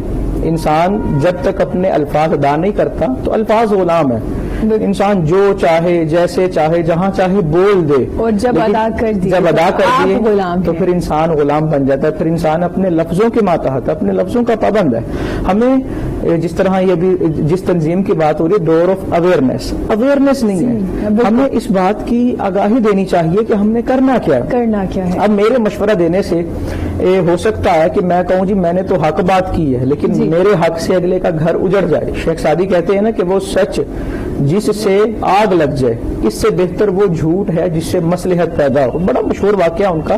تو ہمیں چاہیے یہ کہ اگر کسی نے کسی کے بارے کوئی بات کی، مجھے امام جعفر صادق رضی اللہ تعالیٰ عنہ کا ایک قول یاد آ رہا.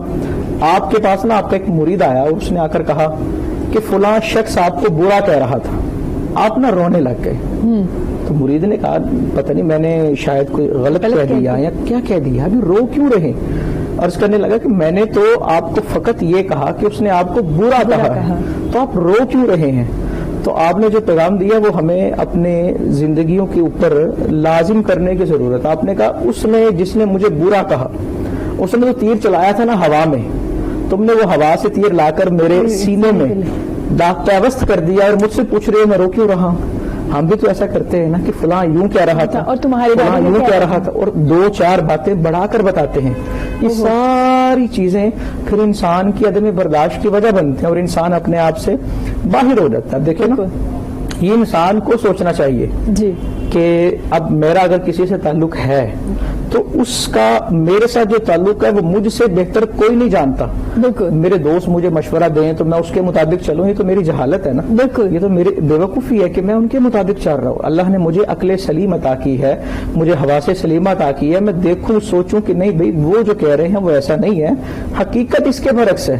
اور ہم نان ایشوز کو ایشو بناتے ہیں جو چیز وجہ نہیں ہوتی. آپ دیکھ لیں طلاق کی شرح بڑھ رہی ہے، وجہ کیا ہوگی کہ ہلکی ہلکی وجہ ہوگی، کھانے پہ لڑائی ہوگی، ناشتے پہ لڑائی ہوگی، جی وہ آئے ہیں تو اس نے دروازہ دیر سے کھولا، 100 معاملات ہیں, فون نہیں اٹھایا, 100 وجوہات اس کی ہو سکتی ہے, لیکن ہم نے اپنے ذہنوں میں صرف نیگیٹیوٹی رکھی ہوئی ہے کہ ہم ہر چیز کی جو ریزن ہے وہ منفی ہی تلاش کرتے کہ یہی ہوا ہوگا. بہت سارے معاملات ہیں, میں نے کسی کو کال کیا, وہ پابند تو نہیں نا میرا فون سننے کا, اس نے نہیں سنا, کاٹ دیا ہے, تو بعد میں کر لے گا یا میں بعد میں کر لوں, بات ختم. لیکن جیسے ہی اس کا فون آئے گا تو میں بڑے مصروف ہوں, فون ہی نہیں سنتے, حال ہی نہیں پوچھتے, بڑے لوگ ہو گئے ہو. یعنی کہ ابتدا میں ہی اتنی منفی باتیں کر دی جاتی ہیں, تو جو جس نے فون سنا ہوتا ہے وہ کہتا ہے کاش میں سنتا ہی نہ, اور نہ ہی کرتا دوبارہ. اور ہم اس طرح خود ہی اپنے افعال کی وجہ سے دوسروں سے دور ہوتے ہوتے بہت دور ہو چکے. اس وجہ سے برداشت نہیں رہی دونوں طرف سے.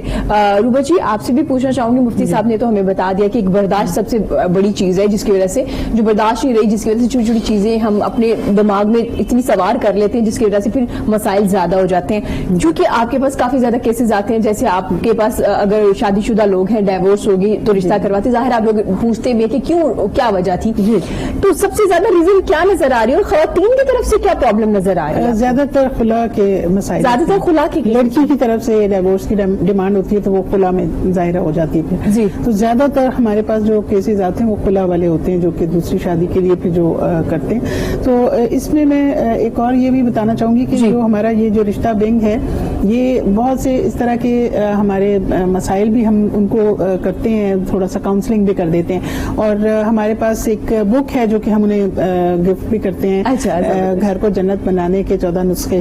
اس بک میں صرف بیویوں کو یا شوہروں کو نہیں بلکہ سسرال والوں کو بھی کہا گیا ہے کہ وہ بھی کس طرح سے اپنا سسرال والوں کو بھی دیتے ہوں گے. ہم لوگ تو ان کو دیتے ہیں جن کی ڈائیورس ہوئی ہوتی ہے تو ان کو گفٹ کرتے ہیں. تو مقصد یہ ہوتا ہے کہ ان کو ذرا تھوڑے چھوٹے چھوٹے ٹپس ہوتے ہیں بیویوں کے لیے, شوہروں کے لیے, پھر سسرال والوں کے لیے. بعضوں کا سسرال والوں کی وجہ سے ڈائیورس ہو رہی ہوتی ہے, تو ان کی انٹرفیئرنس کی وجہ سے, ان کو بالکل ان کے معاملات میں دخل اندازی کی وجہ سے. تو تھوڑا سا اس چیز میں برداشت سب سے پہلی چیز ہے جو کہ آج کل ہمارے نوجوانوں میں ختم ہو گئی ہے. اور چھوٹے چھوٹے مسائل کو بہت بڑھا دینا, بہت زیادہ اس طرح کی چیزیں ہیں. تو وہ بک جو ہے نا وہ بڑی اس طرح سے تعلیمات اہل بیت اور تعلیمات رسول, تعلیمات امہات المومنین, ان کے بہت سے جو ائمہ کے اقوال, اس طرح کی چیزیں اس میں بتائیں گی, جس سے وہ گائیڈ لائن بھی ہمیں ملتی ہے.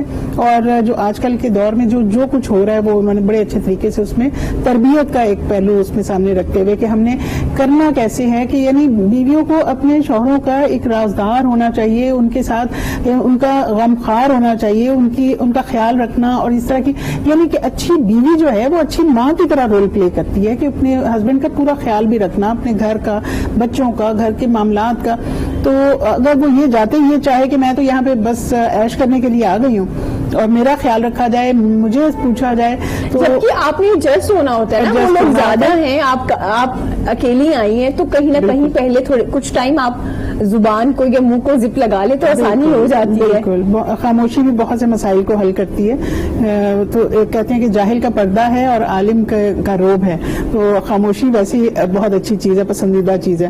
تو یہ چیزیں جو ہیں تربیت کے ساتھ اس کا تعلق ہے. میں سمجھتی ہوں کہ ڈائیورس جو ہے نا وہ ایسے ہی نہیں ہو جاتی, اس میں تربیت کے فقدان کا بہت بڑا ہاتھ ہوتا ہے. تو بات پھر تربیت پہ ہی آ جاتی ہے. مطلب اگر تربیت نہیں کی گئی تو بہت سے مسائل پیدا ہوتے ہیں, چاہے وہ آپ کی پرسنل لائف, آپ کی شادی سے ریلیٹڈ ہو, آپ کے گھر ہو, کیونکہ نہ تو آپ کو یہ پتا ہے کہ آپ کے رائٹس کیا ہیں, نہ آپ کو یہ پتا ہے کہ آپ کے فرائض کیا ہیں. جب آپ اپنے فرائض ادا نہیں کریں گے تو آپ کو اپنے رائٹس نہیں ملیں گے, جب آپ کو رائٹس نہیں ملیں گے تو ظاہر ہے پھر آپ دوسروں کے لیے بھی مشکلات ہی پیدا کریں گے نا. تو جب آپ کی تربیت نہیں کی گئی. مفتی صاحب ہم نے پہلے سوال کیا تھا جو بیچ میں رہ گیا ہمارا, آپ نے تربیت پہ بات کر دی تھی, آپ نے پیرنٹس کے حقوق کی بات بتا رہی تھے, رائٹس کیا ہیں ہمارے پیرنٹس کے, بچوں پہ کیا, بچوں کی کیا ہے, کس طرح سے بچے اپنے پیرنٹس کو عزت دے سکتے ہیں, کیا کیا ان کے رائٹس ہیں. اس میں 2 طرح کے حقوق آئیں گے, ایک تو والدین کے حقوق ہیں اور ایک اولاد کے حقوق. اولاد کے, بالکل. سب سے پہلے پیرنٹس کے حقوق پہ بات کر لیتے ہیں. والدین کا حق یہ ہے کہ اولاد جو ہے وہ والدین کی ہر جگہ پر عزت کرے, تکریم کرے, اور یہ عزت مصنوعی نہیں ہونی چاہیے, ٹھیک ہے, بناوٹی نہ ہو. یہ عزت ایسی ہو کہ جو دل سے ہو رہی ہے, کہ انسان دل سے والدین کی قدر کرے, والدین کی بات سنے. اور دوسرا والدین کا حق یہ ہے کہ اولاد کو چاہیے کہ والدین کی بات سنے, وہ جو کہنا چاہ رہے ہیں وہ سنیں اور اس پر اپنے کمنٹس نہ دیں, سنیں صرف چپ کر کے. ٹھیک ہے. بچے کہتے ہیں جی آپ نے کیا بات شروع کر دی ہے, آپ یہ کیا کہہ رہے ہیں, میرے پاس ابھی ٹائم نہیں ہے, میں فری ہو کے بات کروں. یا اب ایسا نہیں ہوتا, آپ کے وقت میں ہوتا ہاں, یہ تھا. پرانے وقت ہو گئے. سنیں اسے بطور برکت سنیں, اچھا. تبرک سنیں, اسے برکت سنیں. دیکھیں اس دور میں کیا ہوتا تھا, ٹائم دیں, ٹائم گزاریں. پھر بچے اس بات کا انتظار نہ کریں کہ والدین اپنی ضروریات ہمارے سامنے رکھیں تو ہم پورا کریں. جی. انسان کو نظر آتا ہے ہاں کہ جی. کون کیا کر رہا ہے, اس کو کیا ضرورت ہے. ابھی جس طرح سفید پوش کی بات ہو رہی تھی نا, تو والدین سے بڑا سفید پوش کوئی نہیں ہوتا. بچوں کے لیے والدین سے بڑا سفید پوش کوئی نہیں ہے. وہ کبھی نہیں کہیں گے. یہ تو بچوں پر لازم ہے نا, وہ دیکھیں اور خود اس جستجو میں لگے رہیں کہ یہ نہ دیکھیں کہ والد کہے گا یا والدہ کہے گی تو میں کچھ دوں, بلکہ خود ہی کسی اور ایسے طریقے سے. مثال کے طور پہ اگر گھر میں سب ہیں, سب بہن بھائی ہیں, تو اگر وہ والدین کو دیتا تو پتہ ہی نہ لگے کسی کو.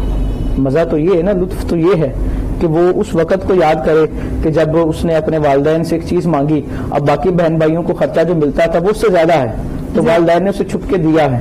وہ اس کو دیکھے اور اس پر اپنائے, اور والدین کی بات کو اہمیت دے. مشورہ دے سکتا ہے, مشورہ دینے کا طریقہ ہے. اور یہاں پر ایک چیز اور ہے, وہ یہ ہے بسا اوقات والدین یہ سمجھتے ہیں کہ جو ہم نے کہا وہ فرض ہو گیا. اس طرح کا رویہ بھی نہیں ہونا چاہیے, کیونکہ اولاد کے بھی حقوق ہے. مشورہ آپس میں جو مشاورت ہے نا, ایسا بھی ہو سکتا ہے یہاں پر ایک سب سے بڑی لڑائی کی وجہ یہ بنتی ہے کہ جب والدین ایک سخت لہجے میں کہہ دیتے ہیں نا بھی تمہیں زیادہ پتا ہے, ہاں جی, اور پھر بچہ آگے سے کہہ دیتا ہے جی آپ پرانے دور کی باتیں کر رہے ہیں, تو یہاں سے معاملہ بہت آگے تک چلا جاتا ہے. بالکل. صرف ادب اور بے ادبی کی بات نہیں ہے, بسا اوقات تو انسان کا ایمان متاثر ہو جاتا ہے, اور انسان کیونکہ دنیا مکافات عمل ہے, اور وہ ایسا بول دیتا ہے کہ بعد میں اسے اس کا سامنا کرنا پڑتا ہے. کئی بزرگ ایسے گزرے ہیں, انہوں نے ساری زندگی اپنی اولاد سے پانی کا گلاس تک نہیں مانگا. کیوں؟ کیونکہ کہیں یہ بچے مصروف ہوں اور ہماری نافرمانی نہ ہو جائے, اور آگے چل کر مکافات عمل میں ان کو اس کا سامنا نہ کرنا پڑے. ایسے بھی گزرے ہیں. اب ہر بندے کو ہر چیز کا دیکھنا پڑتا ہے. حضرت جریج کا واقعہ, یہ بنی اسرائیل کے ایک بزرگ گزرے, صحیح بخاری میں موجود ہے. آپ نا نفل ادا کر رہے تھے نماز, تو والدہ نے آواز دی تو آپ نفل پڑھ رہے. حالانکہ حکم یہ ہے اگر آپ نفل پڑھ رہے ہوں تو والدین کی آواز آئے تو نماز توڑ کے جا کر لبیک کہیں, ان کی بات سنیں. جی. تو آپ نے کہا میں نماز پوری کر لوں تو پھر میں جا کر نا دیکھتا ہوں. اب والدہ نے پھر آواز دی, آپ نماز پڑھ رہے ہیں. جب 3 دفعہ آواز دی نا تو والدہ نے بد دعا دے دی. کہا جب تک کسی فاحشہ کا منہ نہیں دیکھو گے تب تک مرو گے نہیں. اب حالانکہ ان کی تو سولڈ ریزن تھی, لیکن ہوا کیا, کچھ دنوں کے بعد آپ پہ تہمت لگ گئی, اور آپ کو یاد تھا کہ میری والدہ کے منہ سے یہ نکلا ہے. جی. حالانکہ ریزن نہیں, سولڈ ریزن تھی آپ کا وہاں نہ جانا. اس وقت احکام تھے, نماز پڑھ رہے تھے, لیکن والدہ کو اس بات کا علم نہیں تھا. تو آپ کا مرتبہ یہ تھا کہ جب تہمت لگی پھر آپ کی کرامت سے ہی وہ جو بچہ تھا وہ بولا, اس نے کہا نہیں معاملہ ایسا نہیں ہے, تو آپ اس سے بری ذمہ قرار ہوئے. لیکن آپ کو وہ چیز فیس کرنا پڑی, اور آپ ولی ہیں اور آپ کا مرتبہ زیادہ. اور وہ لوگ جو کسی مرتبے میں نہیں آتے, جو کسی اعداد و شمار میں ہی نہیں ہے, ہم جیسے لوگ, اگر ان کے لیے بد دعا ہوگی تو وہ کیا کریں گے؟ یعنی کہ والدین, بلکہ یہاں پہ میں کہوں گا اولاد کا حق یہ ہے کہ والدین بد دعا نہ دے, کیونکہ کہیں نہ کہیں جا کر اسے اس کا سامنا کرنا پڑے گا. حضرت مالک بن دینار رحمۃ اللہ تعالی علیہ بڑے مشہور بزرگ گزرے ہیں. آپ کو نا خواب آیا, بزرگوں کے جو خواب ہوتے تھے وہ الہام ہوتے تھے رب کی طرف سے. خواب میں بتایا کہ مکے میں جائیں, وہاں پہ ہارون بلخی نامی ایک بزرگ ہیں, اور انہیں جا کر کہیں کہ میں نے ان کا حج جو ہے وہ رد کر دیا. اب گئے, مکہ گئے, پوچھا کہ بلخ والوں کے خیمے کہاں لگے ہیں, کہا فلاں جگہ لگے ہیں. وہاں جا کر پوچھا ادھر ہارون بلخی کون ہے. مالک بن دینار کا ذہن یہ تھا یہ کوئی ان نون آدمی ہوگا. جی. تو لوگوں نے بڑی تعریفیں کرنا شروع کی. کہا ہارون بلخی جیسا تو آدمی ہے ہی کہیں نہیں, وہ تو ہر وقت اللہ اللہ, ہاتھ میں تسبیح, اور بس سب ہر وقت کرتے ہی یہ ہیں اللہ اللہ. تو مالک بن دینار کہنے لگے مجھے تو کچھ اور دکھایا گیا, لیکن یہاں پر معاملہ. کہتے خیر میں پہنچا, جب ہارون بلخی کے پاس پہنچا نا تو دیکھتا ہوں وہ اللہ اللہ کر رہے ہیں. تو مجھے پھر بڑا تجسس ہوا, میں نے کہا معاملہ شاید میں نے خواب غلط دیکھی ہے. کہتے بالآخر میں نے سلام کیا تو انہوں نے پوچھا کیوں آئے ہو, تو میں نے کہا جی بس گزر رہا تھا تو آپ کا چرچا سنا تھا, سوچا زیارت کر لوں. آپ نے کہا نہیں. ہارون بلخی نے کہا نہیں جھوٹ بول رہے ہو, تم مالک بن دینار ہو نا. اور تم مجھے یہ کہنے آئے ہو کہ میرا حج رب نے رد کر دیا ہے. مالک بن دینار کہنے لگے میرے پاؤں سے تو جیسے زمین نکل گئی کہ میرا نام بھی جانتا ہے اور میرے آنے کی وجہ بھی جانتا ہے, یعنی کہ یہ رب کا اتنا قریبی ہے, پھر آخر وجہ کیا ہے؟ کہتے میں نے ان سے پوچھا آخر معاملہ کیا ہے. تو ہارون بلخی کہنے لگے کہتے میں جب جوان تھا تو جوانی کی نشے میں نا میں بھی لت تھا, نشئی بھی تھا, شراب بھی پیتا تھا, تو میں والدین کی قدر نہیں تھا کرتا. کہتے ایک روز میں شراب کے اندر لت پت جب گھر آیا تو میری والدہ نا روٹیاں بنا رہی تھی, تو والدہ نے مجھے ڈانٹا تو مجھ سے اس وقت برداشت نہ ہوا, تو میں نے عدم برداشت کی وجہ سے نا والدہ کے منہ پر ایک تماچا دی مارا, تو جس کی وجہ سے والدہ نا میری تندور میں گری اور جل کر نہ مر گئی. تو مجھے لوگوں نے میرے کمرے میں بند کیا اور میری والدہ نے وصیت کی کہ میں یہ میرا جنازہ نہ پڑھے. کہتے جب صبح ہوش آئی تو میں اپنے فعل پر بڑا نادم, اور میں نے وہ ہاتھ ہی کاٹ دیا کہ جس کی وجہ سے میری والدہ کا انتقال ہوا, اور میں تب سے نا اللہ کی راہ میں نکل پڑا. 20 یا 24 سال ہو گئے ہیں حج کرتے ہوئے, لیکن رب مان ہی نہیں رہا, کیونکہ والدہ نے کہا تھا کہ رب تجھ سے کبھی نہیں مانے گا. حضرت مالک بن دینار کہتے ہیں میں نے جب یہ واقعہ سنا نا تو مجھ سے بھی رہا نہ گیا, میں نے ایک تماچا نا اس کے منہ پہ دے مارا اور میں گھر آ کر سو گیا. تو میں سو کر دیکھتا ہوں کہ نبی پاک صلی اللہ علیہ وآلہ وسلم میرے خواب میں آئے ہیں, اور آپ نے آ کر مجھے کہا اے مالک بن دینار تم نے ہارون بلخی کو مایوس کیوں کیا ہے؟ عرض کرنے لگے میں نے عرض کیا کہ میں نے مایوس نہیں کیا, اس کا تو اپنا فعل ہے. نبی پاک نے فرمایا نہیں, قیامت کے دن یہی ماں اسے رب سے بخشوائے گی. کیا یہی ماں بخشوائے گی؟ کہا کیسے؟ کہا قیامت کے دن رب اس کی ماں کو کہے گا بخشنا ہے کہ نہیں, وہ کہے گی میں نے نہیں بخشنا. فرشتے جہنم لے کے جا رہے ہوں گے نا, کہا صرف ایک مرتبہ یہ مڑ کر اپنی ماں کو کہے گا اماں مجھے بچا لو, یہ جلانے لے کے جا رہے ہیں, تو اس کا غصہ جو ہے وہ ممتا میں بدل جائے گا, اور اس کی ماں کہے گی اللہ میں نے اسے معاف کیا ہے تو بھی اسے معاف فرما دے. دیکھیں نا کتنا پیارا اصول, کتنی پیاری تربیت ہے, لیکن یہ چیزیں ہمیں بعد میں پتہ لگیں. اس سے بہتر ہے کہ ہم شروع میں ہی بتا دیں اور شروع سے ہی اس پر عمل کرائیں. تو دیکھیں نا پھر ذرا تصور کریں مرتبہ کیا ہوگا. بڑے بڑے بزرگ حضرت جنید بغدادی, با یزید بستامی رحمت اللہ تعالی, جن کو ریاضت کے ذریعے وہ مرتبہ نہیں ملا, جو ایک رات والدین کے سرانے کھڑے ہو کر پانی کا گلاس لے کر کھڑے رہے اور صبح اٹھ کے جب اٹھے تو پانی دیا, پھر جو ان کو مرتبہ ملا ہے.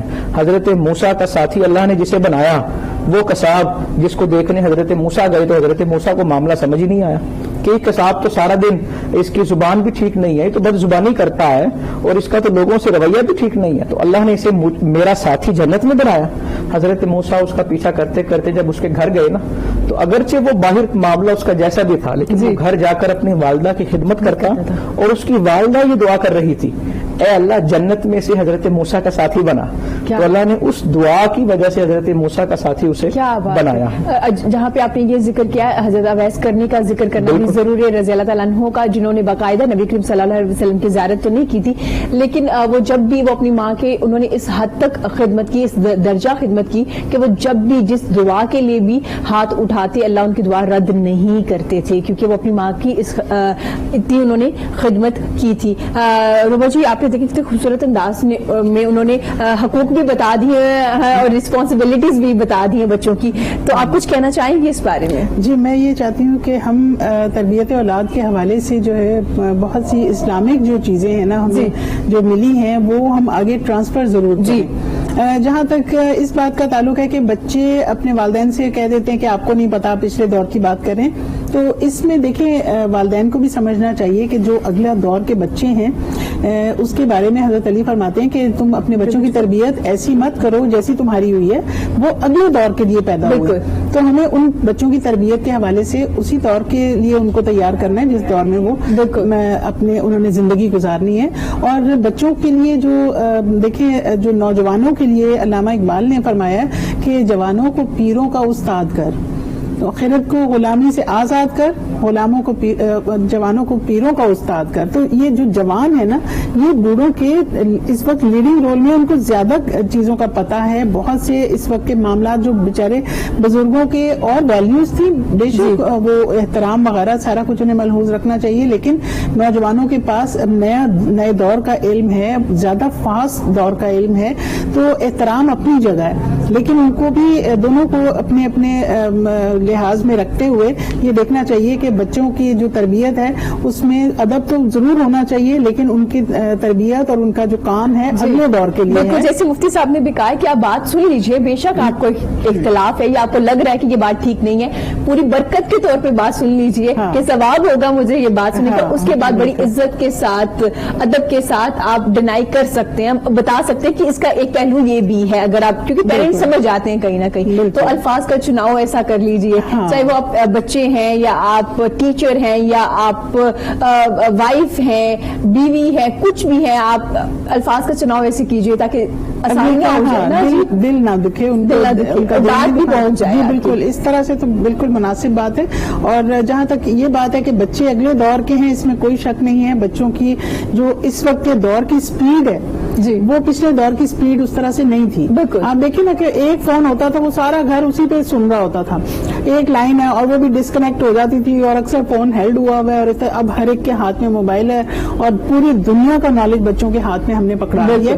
تو گلوبل ولیج ہے، بچوں کو ہر چیز کی جو بھی نالج ہوتا ہے وہ حضرت گوگل علیہ السلام کے ساتھ وہ جڑ جاتے ہیں اور اس سے پوچھنا شروع کر دیتے ہیں. تو ہر چیز بچوں کے پاس نالج جو ہے وہ اور طرح سے آ رہا ہے. اور وہ میڈیا نے ان کے اوپر جو یلغار ہے میڈیا کی اس وقت نئے دور میں، اس بچوں کے اوپر انہوں نے بچوں کو بالکل کڈنیپ کر لیا ہم سے کہ ہم یہ سوچیں کہ یہ بچے ہمارے ہیں. نہیں، وہ ہر بات، وہ جو اس وقت گلوبل ایک بات ہوتی ہے اس کا نالج انہیں فوراً گوگل سے وہ سرچ کر کے پتا کر لیتے ہیں. تو یہ چیزیں فرق تو بہت زیادہ آ گیا. اسپیڈ آف، میں سمجھتی ہوں کہ جو جنریشن گیپس ہیں، پہلے اگر 20 سال میں آتا تھا نا، تو اب تو ایک سال میں آ رہا ہے، ایک سال میں آ رہا ہے. تو ان چیزوں کو ایکسپٹ کرنا چاہیے. لیکن ادب اور جو احترام والی چیزیں ہیں، وہ جو دین سکھاتا ہے اس کا کوئی مقابلہ نہیں ہے.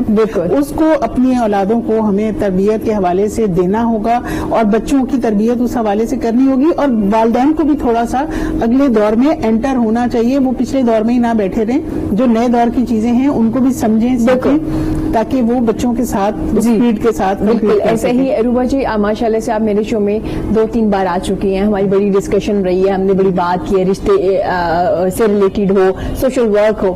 آج میں آپ سے پوچھنا چاہتی ہوں، یہ رمضان کا مہینہ بھی بابرکت بھی ہے، آپ اتنا سوشل ورک کر رہی ہیں، دوسروں کو ہیلپ بھی کر رہی ہیں، اللہ نے آپ کو توفیق دی ہے، آپ کے ساتھ لوگ بھی کام کر رہے ہیں، وقت بھی دے رہی ہیں اپنا. جب لوگ گھروں میں موجود ہیں، لاک ڈاؤن چل رہا ہے، اس کے باوجود آپ دوسروں کے ہیلپ کے لیے گھر سے باہر ہیں.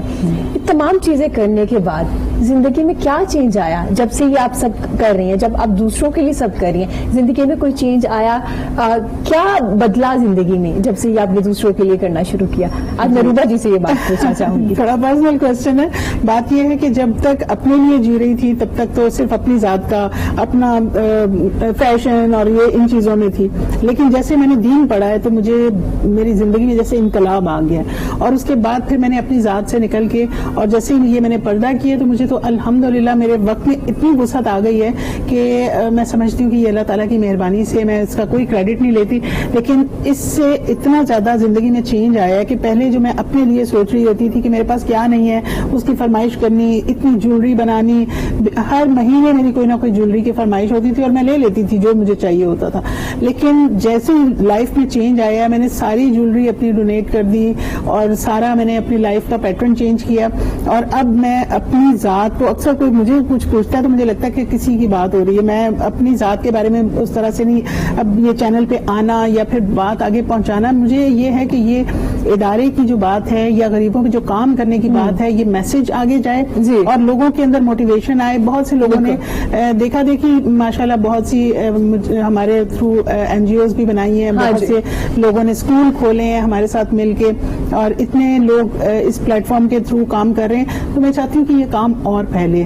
وہ کہتے ہیں نا، یہ اس میں بھی جو ہے نا کوئی لمٹ نہیں ہے کہ آپ کتنا چاہیے، رکنے کو دل ہی نہیں کرتا. یہ کام ہی اتنا خوبصورت ہے کہ آپ جب چینج دیکھتے ہیں سوسائٹی میں، جس جگہ ہم اسکول کھولتے ہیں وہاں پہ وہ تمام بچے سمٹ کے ہمارے اسکول میں آ جاتے ہیں، گلیوں میں پھرنے والے بچے ختم ہو جاتے ہیں، ہمیں سارے بچے ہمارے اسکول میں ہوتے ہیں. تو میرا دل نہیں چاہتا کہ ہر جگہ پہ اسکول کھلا ہو پاکستان میں جہاں پہ کوئی ایسے غریبوں کی بستی ہے ہم ان کے ساتھ ہوں اور وہاں پہ ڈورو کو وینس کے اسکول کھلے ہوئے ہوں اور کوئی بے روزگار نہ رہے. ہر ایک کو ہنر آنا چاہیے, ہر ایک کو اپنی زندگی کو بہتر طریقے سے گزارنے کے لیے کوئی ان کے پاس ایسے ریسورسز آ جائیں.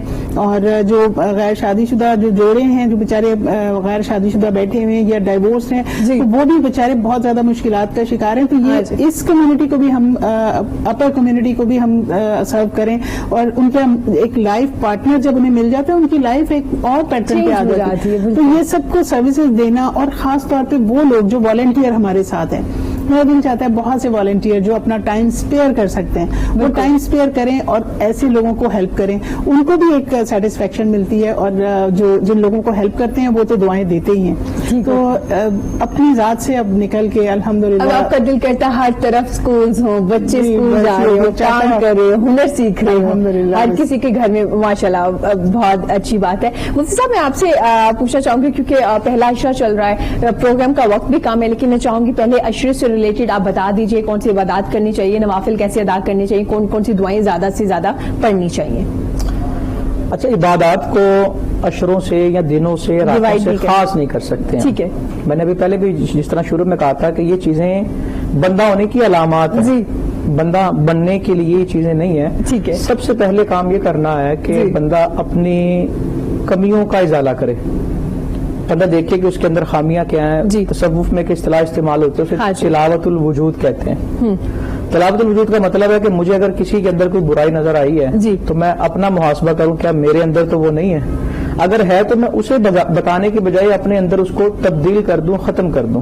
سب سے پہلا کام یہ. ہم رمضان آیا تو بڑے فخر سے کہیں گے جی میں روزانہ کتنے سپارے پڑھ رہا ہوں, میں نے اتنے قرآن کمپلیٹ کر لی. قرآن نے کہا کیا ہے وہ پتہ نہیں کہ نبی پاک صلی اللہ علیہ وآلہ وسلم فرما رہے ہیں عمل تھوڑا کرو لیکن مستقل کرو. رمضان انسان کی زندگی میں جس طرح آپ نے شروع میں کہا تھا ایک تبدیلی کے لیے آتا ہے کہ پہلا عشرہ ہے, دوسرا یا تیسرا, کوئی ایسا عمل شروع کر لو کہ رمضان ختم ہو جائے لیکن وہ عمل ختم نہیں ہونا چاہیے. کیا بات کہ ہم نے نماز تو روز پڑھنی ہے.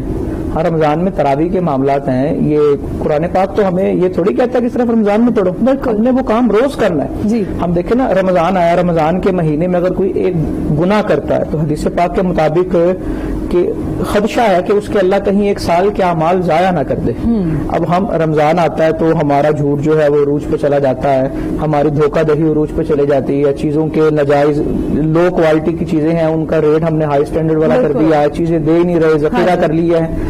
تو ہمیں ایک تبدیلی لانے کی ضرورت ہے. ہم یہ نہ دیکھیں پہلا عشرہ ہے, دوسرا, میں اگر فقط یہ دیکھوں کہ میری زندگی کا آج آخری دن ہے تو میرے لیے پہلا عشرہ بھی آ جائے, دوسرا بھی آ جائے, تیسرا بھی آ جائے. میں نے آج ہی رب کو منانا ہے, آج ہی جہنم سے نجات مانگنی ہے, آج ہی اپنے معاملے درست کرنے ہیں. میری سب سے بڑی خامی اور سب سے بڑی کوتاہی یہ ہے کہ میں سمجھتا ہوں کہ میرے پاس وقت بہت ہے. اگر میں نے اپنا مائنڈ سیٹ ٹھیک کر لیا اور اگر میں نے دوسروں کو سنوارنے سے پہلے خود کو سنوار لیا, کیونکہ اگر میں خود سنور گیا تو یقیناً میں بہت سے لوگوں کو سنوار سکتا ہوں. تو میں نے اپنے اندر یہ تبدیلی لانی ہے اور اپنے آپ کو درست کرنا ہے تاکہ پھر میں صحیح معنوں میں اس رمضان کو گزار سکوں. اور رمضان جن کا اچھا ہے عید انہی کی ہے اور رمضان انہی کا قبول ہے جنہوں نے سارا سال رمضان کی تیاری کی. انسان اگر شروع کر دے نا, میری زندگی میں اگر 20-25 رمضان آ چکے ہیں تو اس کا مطلب ہے مجھے 20-25 تبدیلیاں اپنا لینی چاہیے تھیں. اگر نہیں اپنائی تو آج بھی وقت ہے, کیونکہ ابھی بھی توبہ کا دروازہ کھلا ہے, جان نکلنا شروع نہیں ہوئی. ابھی سے آج سے آغاز کرے تو انشاءاللہ اس کا بہت شکریہ مفتی صاحب آپ کا. پروگرام کے اینڈ پہ ہم آپ سے دعا بھی کرائیں گے.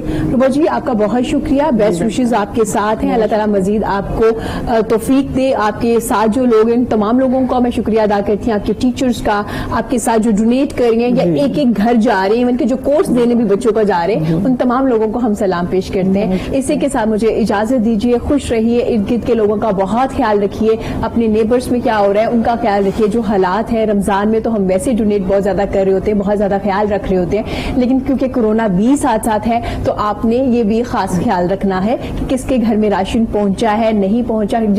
جس بھی چیز کی ضرورت ہے آپ ڈونیٹ کیجیے. ضروری نہیں کہ صرف راشن دینے سے اجر ملے گا یا نیکی ملے گی. اگر آپ کسی کی دوائی لے دیتے ہیں یا کسی کو کچھ بھی کھانے کی چیز لے دیتے ہیں یا فائنینشلی ہیلپ کر دیتے ہیں, جتنے بھی پیسے ہوں تو آپ کو اس کا بھی اجر ملے گا. اسی کے ساتھ مجھے اجازت دیجیے. اللہ حافظ. مفتی صاحب پلیز. الحمد للہ رب العالمین والعاقبۃ للمتقین والصلاة والسلام علی سید الانبیاء والمرسلین یا ارحم الراحمین یا ارحم الراحمین یا ارحم الراحمین۔ یا باری تعالیٰ ہم سب اعتراف کرتے ہیں کہ گناہ کار ہیں، خطا کار ہیں، سیاہ کار ہیں، بدکاریوں میں ڈوبے ہوئے۔ یا باری تعالیٰ ہمارے حال پر رحم فرما، ہمارے تمام افعال کی، تمام اعمال کی مغفرت فرما۔ یا باری تعالیٰ یہ رمضان کا مہینہ آیا ہے اور اپنی رحمتیں لٹاتا جا رہا ہے، یا باری تعالیٰ ہمیں اس مہینے کی رحمتیں سمیٹنے کی توفیق عطا فرما۔ یا باری تعالیٰ جس طرح یہ صبر کا مہینہ ہے، غمخواری کا مہینہ ہے، یا باری تعالیٰ ہمیں بھی صبر عطا فرما، ایک دوسرے کے دکھ دردوں کا مداوع کرنے کی توفیق عطا فرما۔ یا باری تعالیٰ رمضان المبارک کے برکتوں والے مہینے کا صدقہ یا باری تعالیٰ ہم سب کے گھروں پر اپنا رحم کرم فرما، ہمیں، ہمارے گھر والوں کو، دوست احباب کو، رشتہ داروں کو حاسدوں کے حسد سے، شریروں کے شر سے اور برے لوگوں کی بدنگاہی سے محفوظ فرما۔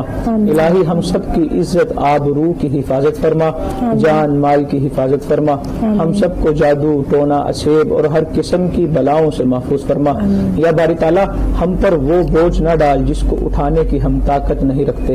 یا باری تعالیٰ ہم سب کی مغفرت فرما۔ یا باری تعالیٰ ہم سب کے والدین جن کے حیات ہیں یا وفات پا چکے ہیں، یا باری تعالیٰ اس مبارک مہینے کا صدقہ تمام کی مغفرت فرما۔